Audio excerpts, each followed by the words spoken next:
Black Series. You got those from Toys R Us, right? Yeah, I did. And they're not expensive. They're like $7.99 a And you piece. get, I looked at them closely, you get really nice, good detail on those things, and considering the size and scale of them, that's pretty cool. Yeah, yeah. Now, the thing is, they're just regular toys. They're not like limited editions or collectors. But I just bought this week, and this is Black the Series again, yeah. Black Series Captain Phasma, and I paid $27.99 for this. That's not bad. That's around the average going rate. It may be a buck or two cheaper. Yeah, I've seen them mostly over 30 and sometimes around 40 bucks. Yeah, That's yeah. not unusual, but yeah, that's not a bad price. But the cool thing about it is, I mean, I guess it's kind of like Hasbro's first attempt to delve into the higher end collectible market. Not that they're like a limited, and we're not talking like Hot Toys here or Sideshow Collectibles. No, but the average person doesn't have, $50, $80, $100 to spend, and almost $30 is still not an unreasonable amount of money to ask anybody to pay for a kid's toy. Yeah, and the detail is fantastic. Oh yeah, no. And the Black Series is never, like I said, they've made their name on their detailing. I mean, people are gonna, the purchasing decision is gonna only take a couple of seconds, and that price point is gonna really matter then. And case in point, even the Black Series, even though they're just regular toys, they do go up in market, up in value. The more popular ones, of course. Yeah. I mean, when you look at these, this is what I'm talking about. This is the Luke Skywalker. This is the original Black Series, the very first one that came out. Oh, okay. This one, I bought this at the Fan Expo 3 years ago. Yeah. Paid $19.99. You can't find I this. remember you could buy it for $20, yeah. And I bought the Stormtrooper as well. Yeah. Okay.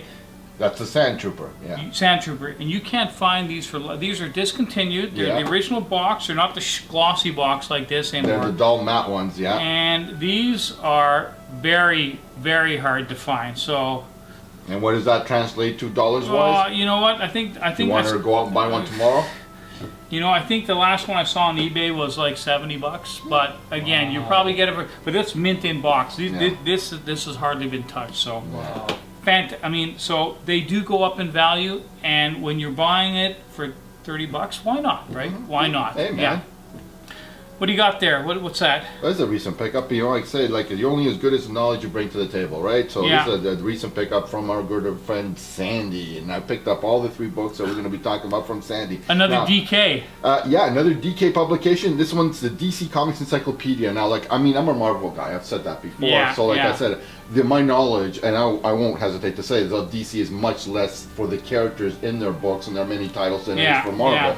So this is an invaluable guide as far as knowledge, as far as they give you all the first appearance, the important storylines. It's a beautiful book. If you can see, the art throughout is high quality. Yeah. They got the artists to really portray all the characters at their best or at what they're most known for. They've got some really, really cool stuff. Yeah. Now I will show you guys my obviously my unbiased, my favorite one. Check out Power Girl there. Girl. Look at that. She is so nice. Bada boom. Yeah. Here we go with the Power Girl again. You just had to rub it in, didn't you? Well, we talked about my CBCS 7.0 acquisition from the Comic-Con. Yeah. Stay Snatch tuned it from for your our greedy store paws. opening of Nothing But Power And Girl this 58. is where we're here this weekend, though. Yes, at our Toronto airport on Wilson. We are going to be at the Toronto Comic Book Show this weekend. It's a small thing, about 50 vendors, all comic books. Might have to show up just so you don't get everything out from underneath me. But in the meantime, for this show, we're going to be talking about recent purchases since the last con, the Comic-Con, what we picked up in the last few weeks.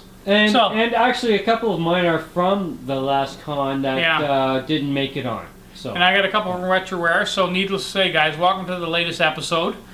We got a few books to show you, and I think you're going to find the books we have tonight are really, really great. Well, I think they're always really great. Hey, I'm a high-end Jose. I can't account for you two dudes, but I know what I'm bringing to the table. Okay, so guys, we got some great stuff to show you. We're going to go over there. No more wasting any more time. And let's get started. Let's do it. Tally-ho! We'll continue the argument over there. Okay, so here we go over the very first the books of the evening. So again, I don't know whether you guys are in a pissing contest or what, because I know we all like to compete, but you guys came back with the con with the same book. So what is that all about? Well, Actually, I didn't buy mine at the con. I bought them from Retro Rare from Sandy. So. and I got mine from BMV. This is like a So as usual, you're misinformed, but we'll forgive you, Paul. That's okay. Completely unrelated, and you both have the same book. Cool. Just ran through this. It goes was to like, show that good minds think alike. Unconsciously, we both picked up this little Bronze Age goodie. For this is John Carter, of course, Warlord of Mars, from June of '77, that magical Star Wars year. Now, this still is surprisingly a sleeper, really. John Carter was immensely popular as a Pulp Fiction character, and it was only logical that the character would later be published as a comic, and therefore, there we have this book. You know, it's funny you said it was a sleeper, because considering how bad the last film was, I think it's going to stay a sleeper. This is still another of Edgar Rice Burroughs' creations. Now, I liked the movie, and I really hoped it would bring the character to a whole new generation of fans. But for some reason, it fell short of the mark. Yeah. I didn't hate the book. I mean, I didn't hate the movie. But like I said, I don't know. Now, the book itself, if we want to get back to the book, it's got great artwork by the master Gil Kane. Now, this is a Bronze Age key issue that just barely sells for over $100 for a CGC 9.8. Now, it's still a Bronze Age comic to invest in, and definitely one to consider soon. Most copies can be found for between $150 to $120 range at 9.8. Now, Mike, you paid like nothing for yours. I paid $4.25 US bucks, so I went down to B&V, paid like about $2.99. You still got a deal. Okay, so for the record, Mike's is on the left, Jose's is on the right. Yeah, mine is the better copy. I bought that from Sandy again, from Retro Rare. Yeah. I paid $20 Canadian, $15 US for about an 8.5 at least, maybe a 9. I don't know. I think I did okay. And the 3 books we're going to be talking about, this is my bargain bin basement, so showing that you can pick up a nice Bronze Age goodie for $20, a nice #1 cup book. You know what? You can't really go wrong. And I like that, you know, like this is a natural follow-up from my Conan at a much lower price. Cool. A $5. A $5 and a 210s. Wow. Wow, Mike, what a beautiful book. X-Men number 92. 92. Shit. Wow. Where'd you get this one from? You know, I'm not sure. This was the last con. I'm not sure what vendor. I'm thinking this might have been Forest City. Dirt cheap price, $15 Canadian. I think works out to about $18.75 US. In this condition, and we were just having an argument. Is this a 6.5? Is it a 7? You know, it's around a 7. Yeah. $88 book US. Yeah, it's Come on, it was a killer You know deal. what? I think that there's somewhat of a discount in the market for these books now. The interesting fact. There's no first appearance. Oh, boo-hoo. No. But what's interesting about this book, of course, if anybody knows anything about X-Men, is of course that number 92 is the second last issue of the reprint books of X-Men. Right. 94 is, remember, the first new X-Men with all after the giant size uniforms, X-Men. everything. But like this book has got good eye appeal, and like I said, there is that discount factor where people think, well, they're reprint books from earlier X-Men. So yes, they are, and they're very honest about that. But a book with good cover appeal, obviously the cover is different. Yeah. And I mean, if you're a covers guy like I am, obviously it's something of note. Unless, you know, like I said, you want to pay a reasonable price. But I mean, there's still actually good value to be found on the reprint cycles. And you picked out some flaws. You saw some flaws in there. I saw some flaws in there. It's interesting. It's got great corners. The corners are very good on it. And like it's got very sharpish corners, but there's somewhere at the top and at the very bottom of the spine I'm itself, aware of that which causes color break on it, and that's what's holding it back. Now, if those were sharpish, like I mean, it'll obviously be a lot higher than a 7, but like with that kind of mark against it, I doubt it would be a VF minus like a 7.5, which is a royal. It seems like it's only half great, but it makes that big of a difference. I think for that, sure. that kind of a flaw in the book like that. It's I'm still so a great happy book for to what I have. paid. Otherwise, it's got very good cover appeal. Like I said, nothing else much against it. I can't go wrong with that. No, good book. Great book, Mike. Thanks for bringing it in. Awesome. All right, here we go. 55 from 65. Oh yeah, showcase number 65 from 50. 65 from 55 from 65. Oh See, my you God, messed get me it up. right. I know. Either way, it's a great book. Yeah, we have this argument what is and what isn't a high-end book. And Jose doesn't seem to think 85 for comic book is a lot of money. There's my under 100, which is like for a key is not bad. And then between 100 and 200 is what I call my mid-rangers. Unfortunately, you'd like to pay less, but sometimes you're just not going to get a nice book for under $100. Yeah. And then over $200 is over my higher end where you're starting to get a nosebleed. Oh, for sure. But this book was picked up again. I hate to sound like a broken record here from Retro Rare from Sandy. Shout out again. Actually, all 3 books, including the first book I talked about, the DK by book. I bought them all there. Now, this, of course, is a great book with great eye appeal. It's the first solo Golden Age Green Lantern in the Silver Age. Well, since the revival of many of DC's Golden Age characters during the Silver Age, Alan Scott was mainly seen only with the Justice Society of America as a group or in a team format. So, like I said, the first series ran from the war years, from around 41 till post-war 48, 49, something like that. And then it got canceled and they came back again in the 50s. This, however, this Showcase 55, Alan Scott is in a comic without his superhero teammates. This issue, of course, also sees the first Silver Age appearance of Solomon Grundy, Green Lantern's old Golden Age nemesis, which is interesting because Mike's next book is going to be probably a Green Lantern, and one of them will be anyway. It's quite an overlooked Silver Age Green Lantern key issue currently, and worth just owning for the Silver Age appearance of Solomon Grundy alone, as far as I'm concerned.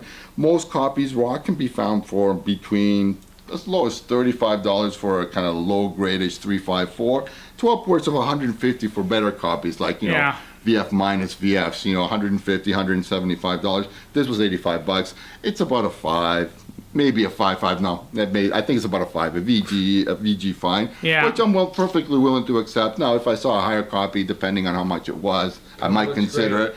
But for under $100 for a key like this, where you get a double whammy, for me, it's a nice hit. Absolutely, the cover looks great. That's fantastic. Now, how did you score? Did you ask Sandy to order it in for you? No, he just had it as a wall book, and I was like looking up. Like I said, I've been going through my Overstreet, which I encourage everyone to do, and I noted it because I have the Showcase Power Girl. Remember with the origination? And Showcase is a great thing for picking up mining keys because they do have a lot of keys. Of course, the big one being Showcase number 4 for Silver Age Flash. But this one, this is a good book. I mean, for that price.